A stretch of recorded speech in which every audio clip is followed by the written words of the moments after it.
ஐயனார் துணையில அடுத்து என்ன நடக்க போகுதுன்னு வாங்க பார்க்கலாம். சேரனுக்கும் சந்தாவுக்கும் கல்யாணம் பண்ணி வைக்கிறதுக்கு வீட்டில் எல்லாருமே முடிவெடுத்துறாங்க. அப்ப சேரனையும் கேட்குறாங்க. சேரனும் அதுக்கு சம்மதிக்கிற மாதிரி தான் அவருடைய வெக்கத்திலே வெளிப்படுத்துறாரு. அதை கண்டுபிடிச்சிட்டு சரி ஓகே, அண்ணனுக்கு ஏற்ற ஜோடி சந்தா தான், இனிமே நமக்கு அண்ணி சந்தா தான் அப்படின்னு சொல்லிட்டு எல்லாரும் பேசிக்கிட்டு இருக்காங்க. அந்த நேரம் நடேசன் உள்ள வர அப்ப சோழன் சொல்றாரு, உங்களுக்கு விஷயம் தெரியாதா? சந்தா அண்ணனை விரும்புது, அண்ணன் சந்தாவை விரும்புது அப்படின்னா இது எப்ப அப்படின்னு கேட்குறாரு. இது ரொம்ப நாளாவே ஓடிக்கிட்டு தான் இருக்கு. இதுவரையிலும் அவங்க ரெண்டு பேரும் வெளிப்படுத்தலை. இப்போ ஜெயந்தி நிச்சயதார்த்தம் நிற்கவும் அனீஷே பொண்ணு கொடுக்க முன் வந்துட்டாரு. அண்ணனும் ஓகே சொல்லலை, இன்னும் வீட்டில் கேட்டுட்டு சொல்கிறேன்ட்டு வந்துருச்சு. ஆனால் இதுவரையிலையும் அண்ணன் இங்கே மூச்சே விடலை அப்படின்னு சொல்கிறாப்புல. என்னடா சேரா, இவன் சொல்றதெல்லாம் உண்மையா அப்படின்னு நடேசன் கேட்குறாரு. அப்பா அது அப்படின்ட்டு இழுக்கிறாரு சேரன். என்னடா அப்ப இழுக்கிற இழுவையை பார்த்தா உனக்கும் அந்த சந்தா பொண்ணு மேல விருப்பம் இருக்கா அப்படின்னவும் அதுக்கு பதிலே சொல்லாம தலையை குனிஞ்சுக்கிட்டு வெக்கப்படுறாரு. அப்ப கண்டுபிடிச்சிடறாரு நடேசன், இவன் வெக்கப்படுறத பார்த்தாலே அப்ப அந்த பொண்ணை விரும்புறது உண்மைதான் போல அப்படின்னு சொல்லிட்டு, இதெல்லாம் நமக்கு ஒத்தே வராதுடா, அதுவும் வடநாட்டுக்கார பிள்ளைய நமக்கு செட்டே ஆகாது. ஏற்கனவே நீ அவசரப்பட்டு இந்த ஜெயந்தி பொண்ணை நிச்சயம் பண்ண போய் அது ஒண்ணுமில்லாம போச்சு. நம்ம நாட்டு பொண்ணே நம்ம நாட்டு பையனோட வாழ்றதுக்கு வாழை பிடிக்காம 1 வருஷம் 2 வருஷத்துல டைவர்ஸ் வாங்கிட்டு போற காலமா இருக்கு. இதுல நீ வடநாட்டு பிள்ளைய கல்யாணம் பண்ணிட்டு அது எப்படா நம்ம குடும்பத்துக்கு ஒத்து வரும்? இவன் தான் அவசரப்பட்டு முடிவு எடுத்தானா? நீங்களாம் அவனுக்கு பக்குவமா எடுத்து சொல்லுவீங்கன்னு பார்த்தா நீங்களும் எப்ப பண்றீங்க?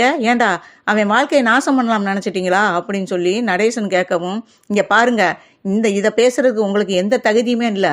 அப்படி பார்த்தா நீங்க இதுக்கு முன்னாடியே இவருக்கு கல்யாணம் பண்ணி வச்சிருக்கணும். இப்ப வரையிலையும் ஏதாவது ஒரு ஸ்டெப் எடுத்திருக்கீங்களா? இப்ப அவருக்குன்னு செட் ஆகி வரையில இப்ப தாம் தும்னு குதிக்கிறீங்க, செட் ஆகாது வைக்காதுன்னு. அவங்க 2 பேத்துக்கும் மனசுக்கு ஒத்து போச்சு. நாங்க சந்தாவை தான் அண்ணன் கல்யாணம் பண்ண போறோம் அப்படின்னு சொல்லவும், எப்படியோ தொலைஞ்சு போங்கடா அப்படின்னு சொல்லிட்டு வெளியே போறாரு. அவருக்கு வெளியே போய் உட்காந்துருந்தாலும் அவருக்கு மனசே சரியில்லை. இது ஒத்தே வராது. ஏற்கனவே பல்லவன் அம்மா வீட்டை விட்டு ஓடி போயிட்டா. இதே நிலைமை நாளைக்கு சேரனுக்கும் வந்துடக்கூடாது. சரி, அனீஷ்ட போய் இதை பத்தி பேசி பார்க்கலாம் அப்படின்னு சொல்லிட்டு சைக்கிள் எடுத்துக்கிட்டு அனீஸ் வீட்டுக்கு போறாரு. அனீஸ் வேலைக்கு கிளம்பிக்கிட்டு இருக்காப்புல. அப்ப நடேசனை பார்த்துட்டு, அப்பா வாங்கப்பா, என்ன விஷயமாப்பா வந்திருக்கீங்க, வாங்கப்பா வீட்டுக்குள்ள வாங்கப்பா அப்படின்னு சொல்லிட்டு, வாங்கப்பா வீட்டுக்குள்ள வாங்க அப்படின்னு சேர் எடுத்து போட்டு உட்கார சொல்றாரு. நடேசனும் உட்காராரு. சந்தா ஒரு டம்ளர்ல தண்ணி கொண்டாந்து கொடுக்குறாங்க. தண்ணியை குடிச்சிட்டு உட்காந்துருக்காரு. அனீஸ், உன்னிட்ட ஒரு முக்கியமான விஷயம் பேசலாம்னு வந்தேன். நீ என்ன வேலைக்கு கிளம்பிக்கிட்டு இருக்கியா அப்படின்னவும், ஏதோ முக்கியமான விஷயம் பேசுறதா வந்திருக்கீங்க, சொல்லுங்கப்பா அப்படின்னு சொல்லவும், சரி அப்ப சேரனுக்கு இன்னைக்கு மதியத்துக்கு மேல வர்றேன்னு சொல்லி போன் பண்ணி சொல்லிடு அப்படின்னு சொல்லவும், ஏப்பா அவ்வளோ பெரிய முக்கியமான விஷயமா அப்படின்னு அனீஸ் கேட்குறாரு. ஆமாப்பா அப்படின்னு சொல்லவும், சரி நான் சொல்லிடுறேன், சரி நீங்க சொல்ல வந்த விஷயத்த சொல்லுங்கப்பா அப்படின்னு சொல்லி அனீஸ் கேட்குறாப்புல. அப்ப அனீஸ்ட நடேசன் சொல்ல ஆரம்பிக்கிறாரு. நான் சொல்ற விஷயம் உனக்கு மனசுக்கு கசப்பா இருக்கும், இருந்தாலும் நான் சொல்லித்தேன் ஆகணும். ஏன்னா என் வாழ்க்கை வீணா போன மாதிரி சேரனுடைய வாழ்க்கையும் வீணாகக்கூடாதுன்னு ஒரு நல்ல எண்ணத்துல தான்ப்பா வந்திருக்கேன். 2வது உன் தங்கச்சி வாழ்க்கையும் நல்லா இருக்கணும், அதுக்காக தான் நான் வந்திருக்கேன் அப்படின்னு சொல்லவும், என்னப்பா சொல்றீங்க, நீங்க சொல்றத பார்த்தா அப்படின்னவும், சொல்றேன் அதுக்காக தானே வந்திருக்கேன் அப்படின்னு சொல்லிட்டு சொல்றாப்புல. பல்லவன் அம்மா ஓடி போனது உனக்கு தெரியும்ல அனீஸ்? சேரன் பையன் என்னட்ட சொல்லியிருக்கு. பல்லவன் அம்மா சின்ன குழந்தையா இருக்கையிலே விட்டுட்டு ஓடி போயிட்டாங்க, இதுவரையிலே அவங்க எங்கே இருக்காங்கன்னு எங்களுக்கு தெரியாது அப்படின்னு சொல்லியிருக்காப்புல அப்படின்னு சொல்லி அனீஸும் சொல்றாரு. அதை பேசுறதுக்கு தான் நான் வந்தேன் அப்படின்னு சொல்லவும், அதுக்கும் எங்களுக்கும் என்ன சம்மந்தம் அப்படின்னு சொல்லிட்டு அனீஸ் கேட்குறாரு. சம்மந்தம் இருக்க போய் தானப்பா பேச வந்திருக்கேன் அப்படின்னு நடேசன் சொல்றாரு. பல்லவன் அம்மாவை நான் வீட்டுக்கு கூட்டிட்டு வரையில, வீட்டுக்கு கூட்டியாந்து நான் அவளை நல்லபடியாக தான் பார்த்துக்கிட்டேன். ஆனால் அவள் ஊரில் உள்ளவங்க ஏதோ என்னைய தப்பாக பேசுனாங்கன்ற ஒரே காரணத்துக்காக பெத்த பிள்ளைய கூட விட்டுப்புட்டு அவள் தூக்கிட்டு போகாமல் வீட்டை விட்டு ஓடி போயிட்டா.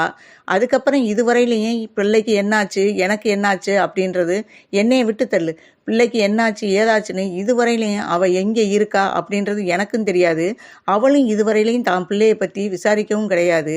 அவளை நான் தேடாத இடம் இல்லை.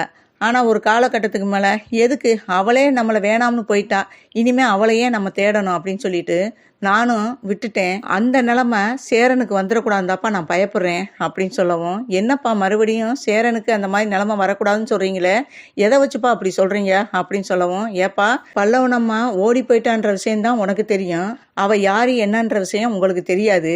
அதை சொல்றதுக்கு தான் நான் மெயினாக வந்தேன். அந்த பொண்ணு ஒரு வடநாட்டுக்கார பொண்ணு. அந்த பொண்ணை தான் நான் வீட்டுக்கு கூட்டிகிட்டு வந்தேன்.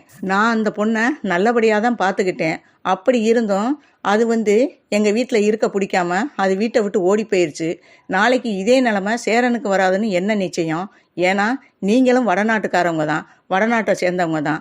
இந்த பொண்ணு எப்படி சேர்ந்து வாழும்? இந்த காலத்தில் தமிழ்நாட்டு பொண்ணையே தமிழ்நாட்டு பையனை கல்யாணம் பண்ணி வச்சாலே அதுகளுக்குள்ளேயே கருத்து வேறுபாடு பிரிகிற காலமாக இருக்குது.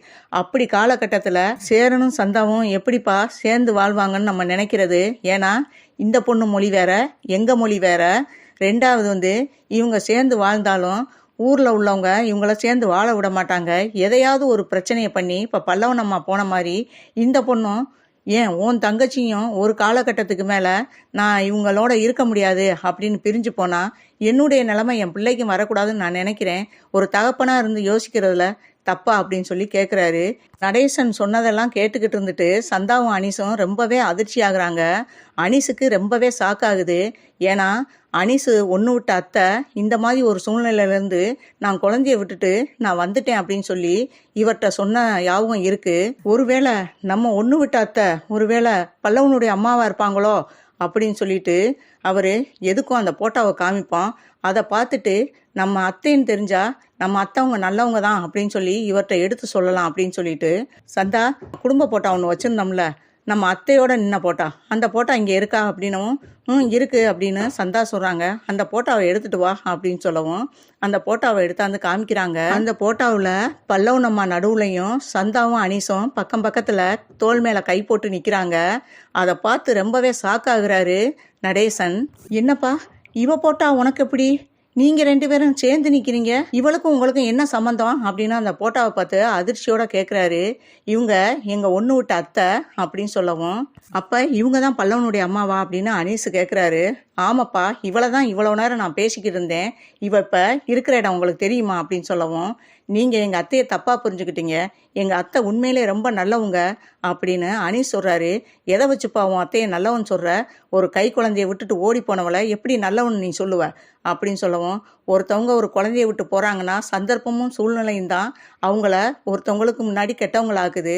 அந்த சூழ்நிலையில் தான் எங்கள் அத்தையும் இருந்திருக்காங்க.